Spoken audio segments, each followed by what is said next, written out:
괜찮습니까? 네. 오늘 말씀의 제목은 새 포도주는 새 부대에입니다. 요절 말씀은 마가복음 2장 22절입니다. 다 같이 읽겠습니다. 시작.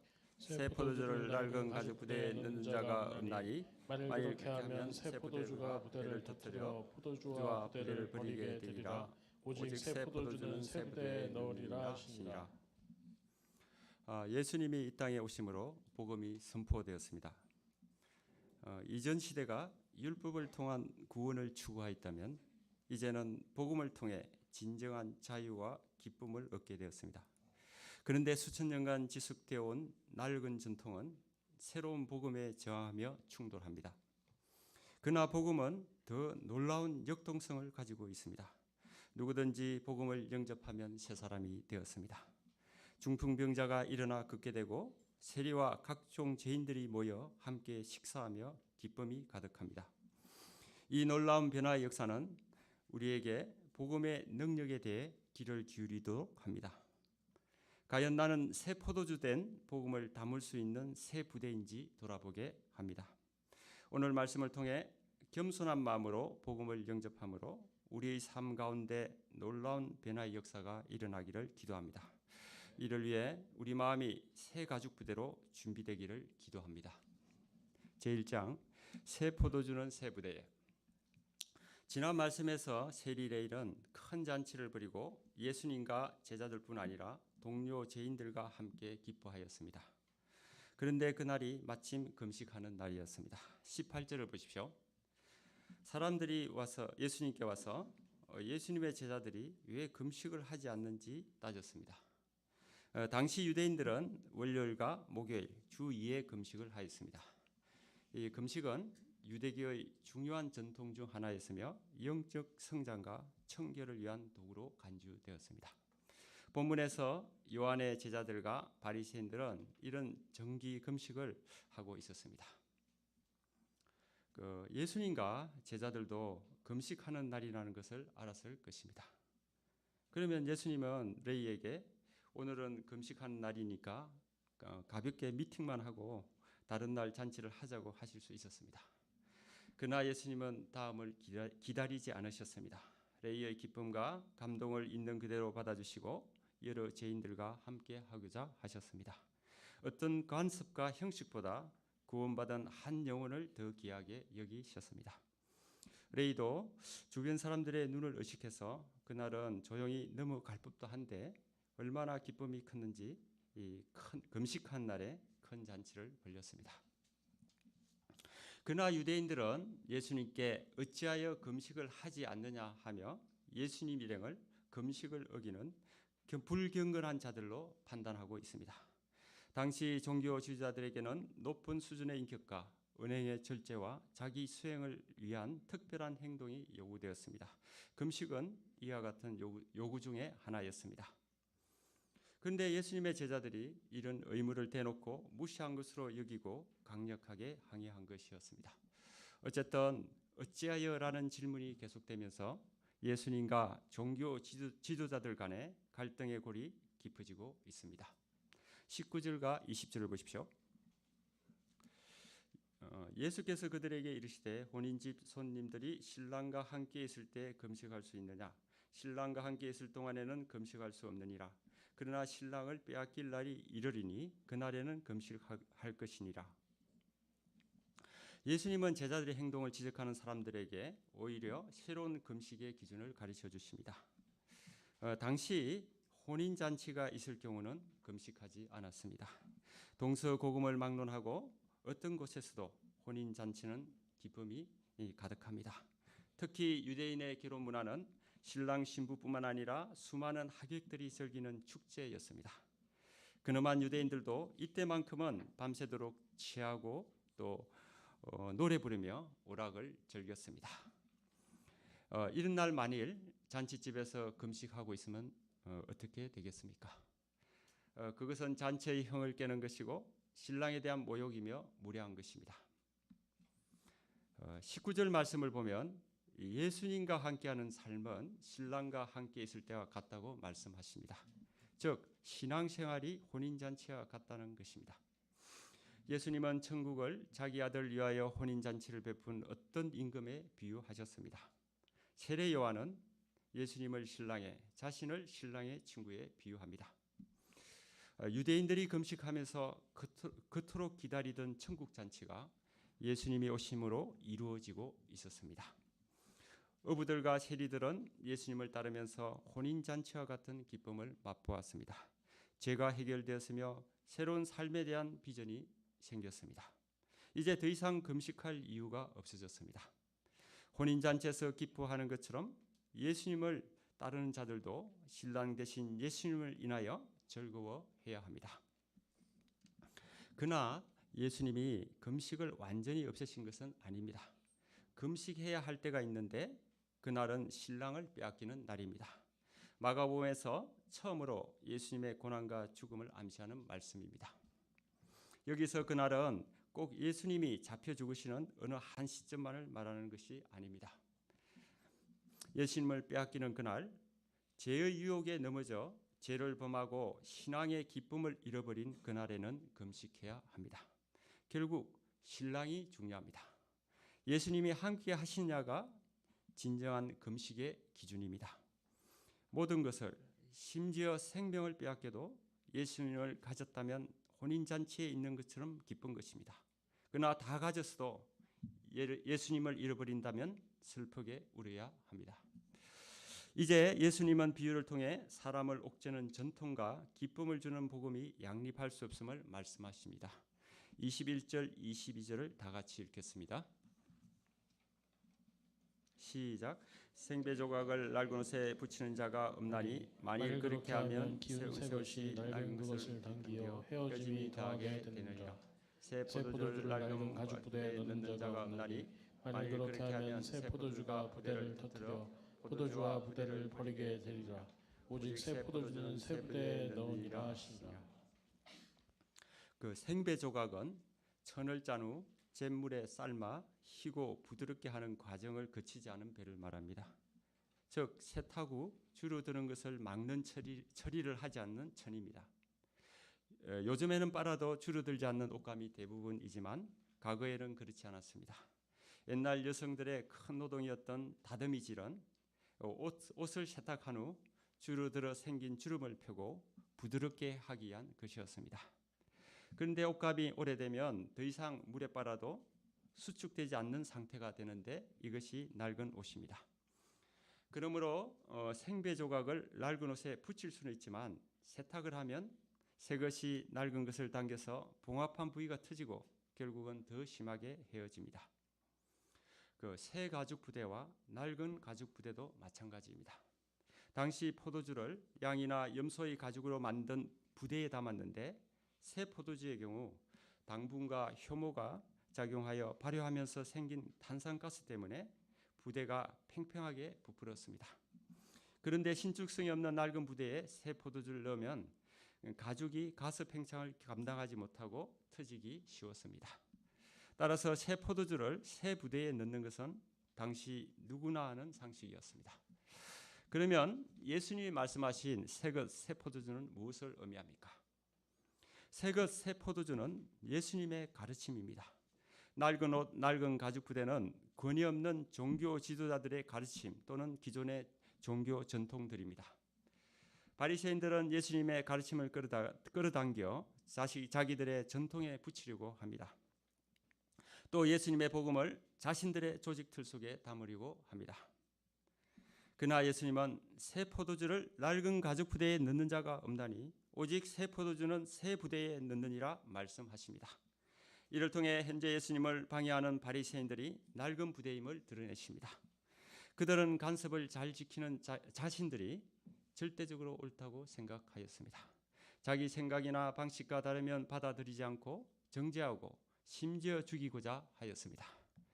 이에 비해 새 부대는 예수님의 말씀을 받아들이고자 준비된 마음입니다.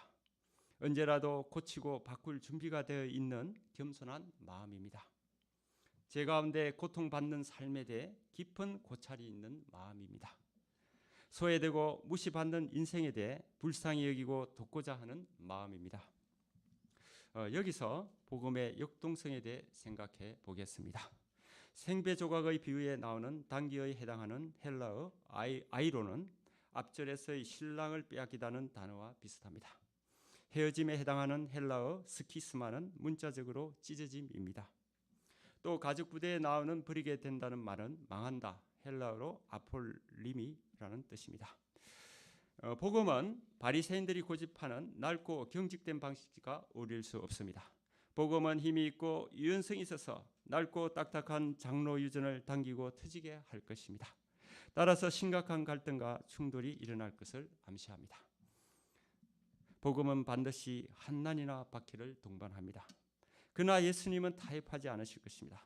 자신이 십자가에서 찢어졌으라도 새로운 시대를 여실 것입니다. 그러면 이 말씀이 당시 박해를 당하고 있던 로마 신자들에게 어떤 의미가 있습니까? 이 마가복음이 기록된 시기는 네로 황제 때의 극심한 박해가 있던 때입니다. 로마 당국은 예수님의 복음을 받아들인 기독교인들이 사악한 미신으로 로마를 위협한다고 생각하였습니다.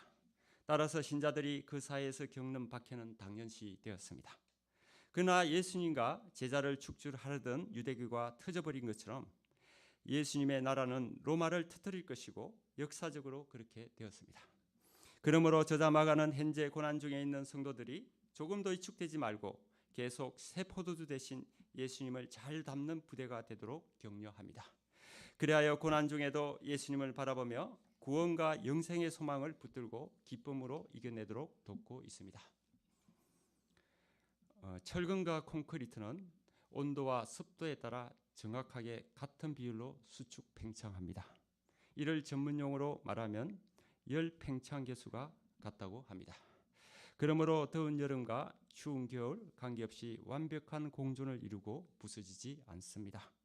이것이 철근 콘크리트로 마천루를 지을 수 있는 비밀입니다. 이처럼 우리 신자들은 새 부대가 되어서 새 포도주, 즉 예수님의 가르침을 잘 담아야 하겠습니다. 그리하여 예수님께 우리가 잘 밀착되어 영적 마천루를 지을 수 있기를 기도합니다. 그러면 우리는 어떻게 새 부대가 될 수 있습니까? 첫째, 과거의 낡은 가죽 부대를 확실히 정리하는 것입니다. 고질적인 제 문제, 과거의 자랑거리, 물질에 대한 욕심, 명예에 대한 집요한 애착 등을 하나님께 들고 나가 엎드려 회개하고 청산해야 하겠습니다. 그럴 때 하나님께서 오랫동안 정체 상태에 있던 나를 회복시키시고 새 포도주를 담을 수 있는 부대가 되게 하실 것입니다. 둘째, 겸손한 마음을 갖는 것입니다. 겸손한 마음은 하나님께서 쓰실 수 있는 유연한 마음입니다. 내 생각이 있어도 하나님의 뜻에 맞추는 마음입니다. 누군가 말하기를 신앙생활은 하나님의 스텝에 맞추어 춤추는 것이라고 하였습니다. 겸손한 사람은 하나님의 리드에 잘 따라갑니다. 이런 사람은 예수님의 가르침을 잘 받아들이고 어떤 어려운 가운데서도 위축되지 않고 기쁨과 소망이 가득한 삶을 살 것입니다. 셋째, 잃어버린 영혼을 구원하시려는 예수님의 마음을 덧입는 것입니다.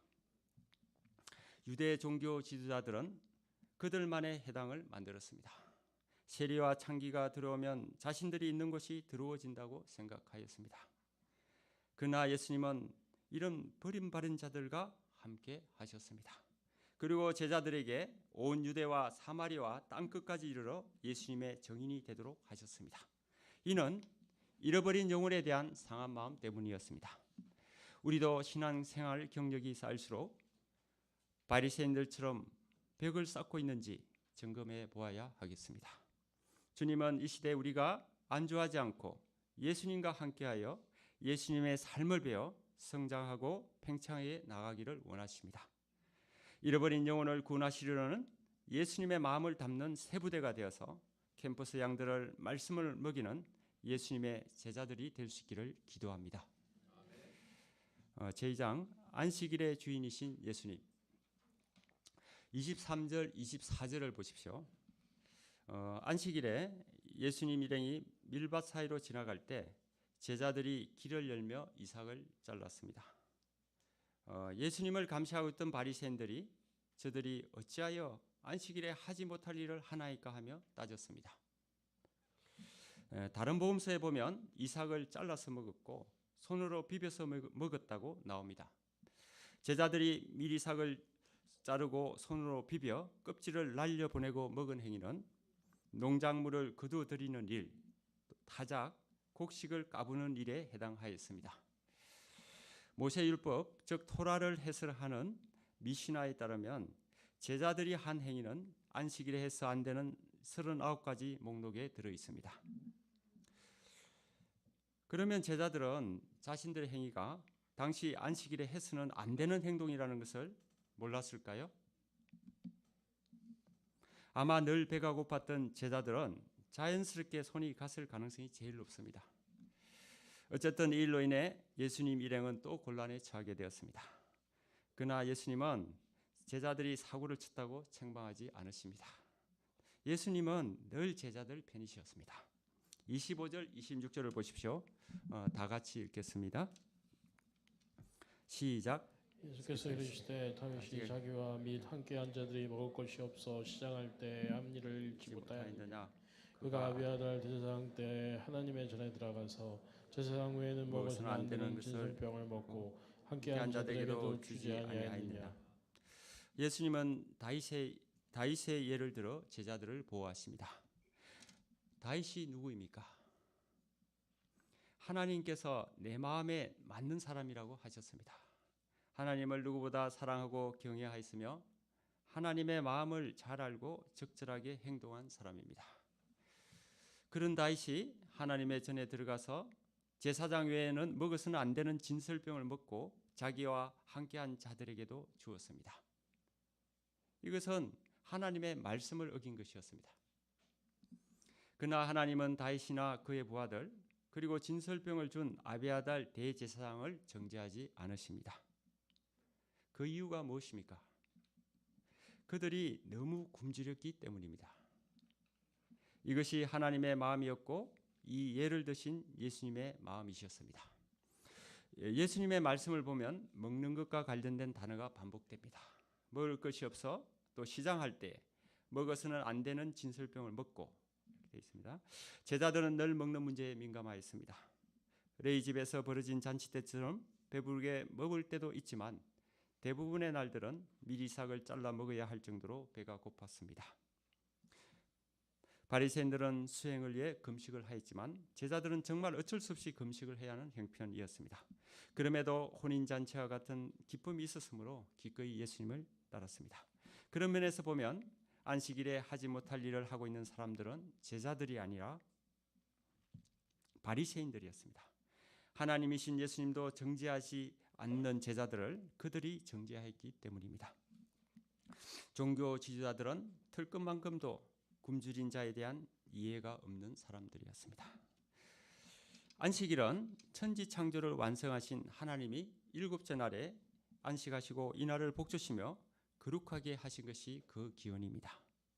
그렇다면 하나님께 왜 안식이 필요하셨을까요? 이는 그가 창조하신 사람에게 쉼을 주시기 위함이었습니다. 일과 노예됨에서 해방되어 거룩한 백성으로 특권을 누리도록 하신 것입니다. 신명기 말씀을 보면 하나님은 노동에 대한 부담과 압박으로 지칠 수 있는 사람들, 남종, 여종, 동물들, 소, 나귀, 다른 가축까지 안식일에 쉬게 하셨습니다. 이사야 말씀에서는 여호와 안에서 즐거움을 얻는 날이라고 하였습니다. 27절을 보십시오. 예수님은 놀라운 선포를 하십니다. 또 이르시되 안식일이 사람을 위하여 있는 것이요 사람이 안식일을 위하여 있는 것이 아니니. 하나님은 사람을 위해 안식을 주셨는데 예수님 당시에는 사람이 안식일을 위해 존재하고 있었습니다. 즉 사람의 안전과 자유를 위해 법을 만들었는데 법이 사람을 옥죄고 정죄하는 수단이 된 것입니다. 이제 예수님은 안식일의 본래 목적을 되돌려 놓으십니다. 이 상에서 볼 때 예수님이 새 포도주로 비유하신 복음은 하나님이 제정하신 율법의 본래 정신을 회복하는 것임을 알 수 있습니다. 즉 예수님은 형식적으로 변질되고 프레임으로 고정된 율법을 사람들에게 참 안식과 기쁨과 자유를 주는 본래 의미로 회복시키고자 하십니다. 28절을 보십시오. 이러므로 인자는 안식일에도 주인이니라. 예수님은 자신을 안식일에도 주인이라고 선언하십니다. 주인은 헬라어로 키리오스로 하나님을 가리킵니다. 지금까지 예수님은 질병을 고치고 죄를 사하는 근위자로 자신을 나타내셨습니다. 이제는 안식일의 주인이라고 하십니다. 이 말씀은 안식일은 하나님이신 예수님을 중심으로 지켜야 한다는 것입니다. 안식일법만 지킨다고 안식일을 잘 지키는 것이 아닙니다. 예수님의 은혜와 사랑을 기억하며 주님 안에서 참심과 기쁨과 자유를 찾고 누리는 것이 진정한 안식일을 지키는 것입니다. 이제 예수님은 안식일의 주인으로서 어떻게 안식을 주시는가 보여주십니다. 3장 1, 2절을 보십시오. 예수님이 안식일의 주님을 선포하시자 사람들이 예수님을 고발하려고 계획을 세웠습니다. 누가복음에서는 이 사람들이 서기관과 바리새인들이라고 적고 있습니다. 그들은 예수님을 안식일의 주인으로 받아들이지 못하였습니다. 자신들이 주인이 되어 안식일법을 지키는가 지키지 않는가 판단하였습니다.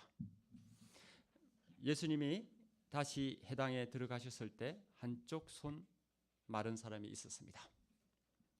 예수님 시대나 지금이나 이 장애를 가진 사람은 육체적, 정신적으로 힘들고 사회적으로 부당한 대우를 받기 쉽습니다. 하물며 낡은 전통과 간섭이 지배하던 유대 사회에서 이 한 손 마른 사람은 말라버린 손으로 인하여 그의 인생 전체가 말랐을 것입니다.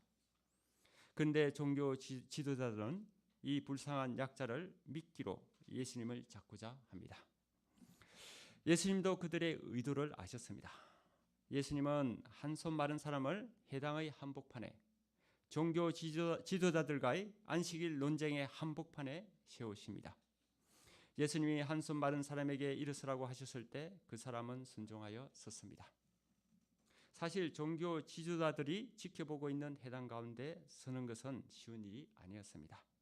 서게 되면 예수님의 편에 서게 되는 것이 되고 예수님처럼 종교 지도자들의 표적이 되는 것입니다. 그런데도 그는 예수님의 말씀을 따랐습니다. 4절을 보십시오. 4절을 같이 읽겠습니다. 시작. 그들에게 이르시되 안식일에 선을 행하는 것과 악을 행하는 것, 생명을 구하는 것과 죽이는 것 어느 것이 옳으냐 하시니 그들이 잠잠하거늘.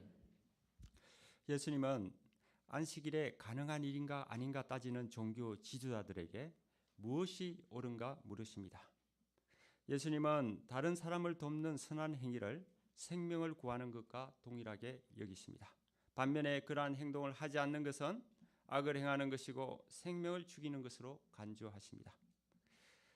종교 지도자들은 예수님의 질문에 묵묵부답이었습니다. 그 의미는 옳은 선택을 거부하는 침묵입니다.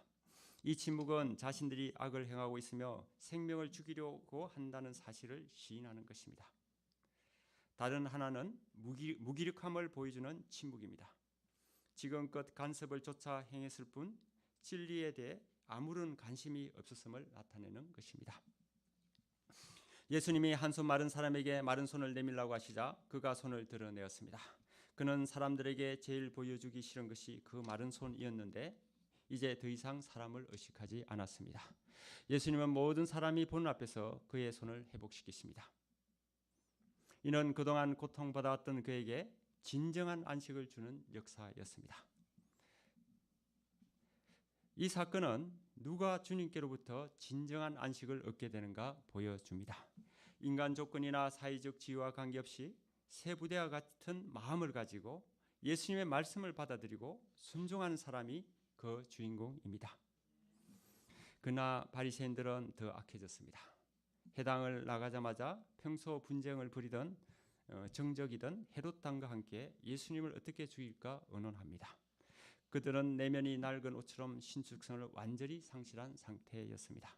그들은 겉으로 매우 똑똑하고 지성적으로 보였으나 심각한 영적 장애인들이었습니다.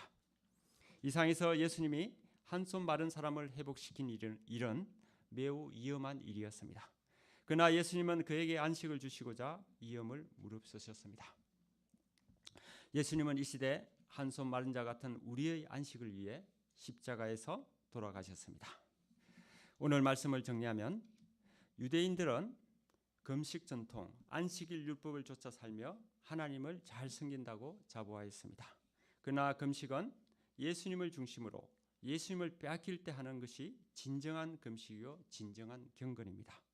안식일에 선을 행하고 생명을 살리는 일을 하는 것이 안식일을 잘 지키는 것입니다. 우리도 바리새인과 같이 신앙생활하며 예수님이 빠진 구복 신앙으로 살기 쉽습니다. 예수님은 이를 낡은 옷, 낡은 가죽 부대라 하십니다. 반면에 새 포도주를 담을 새 부대가 되라고 하십니다.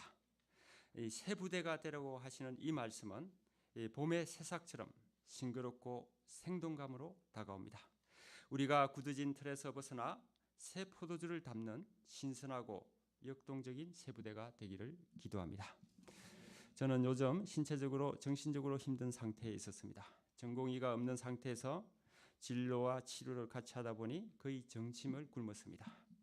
손끝 피부가 망가져서 얼마 전 주민센터에 가서 서류를 발급받으려는데 지문이 잘 찍히지 않아 애를 먹었습니다. 신문 기사를 볼 때마다 스트레스가 심하여 늘 습관적으로 하던 인터넷 서칭도 줄이게 되었습니다. 그런 가운데 봄학기 하나님 역사에 동참하고자 할 때 막막하기만 하였습니다. 이런 저에게 주님은 오늘 말씀을 통해 새 부대가 되도록 하십니다. 묵상할 때 저도 어느덧 바리새인과 같이 딱딱한 간섭과 형식을 붙들고 있었습니다. 낡은 가죽 부대와 같이 된 내면에 온갖 세상 것을 담아 불평이 끊이지 않고 있었습니다. 주님이 이런 저를 아끼시고 오늘 말씀을 통해 다시 영적으로 회복케 하심을 믿고 감사합니다.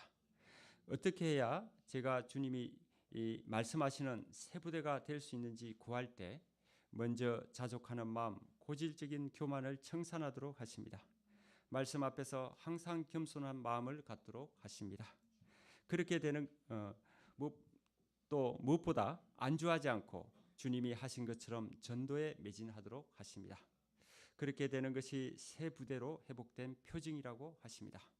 제가 유인한 부대가 되어 새 포도주 주님의 가르침을 담음으로 먼저는 참심을 통해 영적으로 온전해지고 겸손하고 간절한 마음으로 캠퍼스 양들에게 전도하는 주님의 제자가 되기를 기도합니다. 결론입니다. 복음에는 놀라운 능력이 있습니다. 복음은 기쁨을 주며 안식을 줍니다. 이 복음을 받아들이면 혼인잔치 같은 기쁜 삶을 살 수 있습니다. 우리가 복음을 담는 새 가죽 부대가 되어 항상 이 복을 누릴 수 있기를 기도합니다. 또 예수님이 하신 것처럼 죄로 인하여 한손 마른 자 같은 캠퍼스 양들이 회복되어 쉼을 누리도록 돕는 목자의 직분을 잘 감당하기를 기도합니다. 기도하시겠습니다. 하나님 아버지, 부활절 날 귀한 말씀 주심을 감사를 드립니다. 또 새 부대가 되도록 하시니 감사합니다. 아버지 하나님, 주님께 주신 말씀대로 새 부대가 될 수 있도록 도와주시옵소서. 그래서 주님 주신 말씀을 날마다 감사하며 잘 담을 수 있도록 도와주시옵소서. 이 받은 은혜로 또 저희가 온전해지고 또 저희가 주님 원하시는 대로 전도자의 삶, 캠퍼스 양들에게 복음을 전하는 귀한 직분을, 귀한 삶을 잘 살 수 있도록 도와주십시오. 모든 말씀 예수님 이름으로 기도합니다. 아멘.